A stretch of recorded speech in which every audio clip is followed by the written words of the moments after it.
This is the Lone Crater YouTube. We hope this video helps. You start by gathering what Xemu needs so it runs cleanly.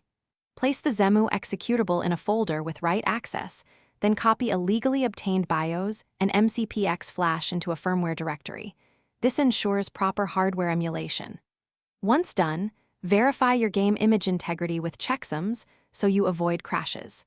Make sure file names follow Xemu's expected layout so the emulator discovers them immediately. And launch Xemu for the first time to confirm it, recognizes the firmware files, and creates a config.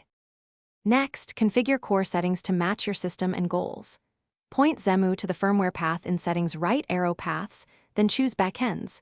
Use a faster GPU/audio option for smoother play or an accurate one for compatibility. Configure CPU thread count and enable relevant MMIO options only if needed. Then map your controller. Use X input for Xbox pads, calibrate dead zones, and test buttons in the input dialog. Once mapping is stable, save a config profile so you can revert if a game needs different settings.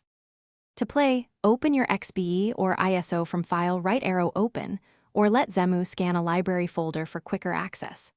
Adjust per game options like resolution, aspect scaling, VSync, and shader presets to balance visuals and speed. Make sure save paths are writable so progress isn't lost. If a game crashes or shows glitches, check Xemu's log output first. Then try switching GPU/audio backends, disable experimental options, or revert to a verified official firmware image. That single troubleshooting step.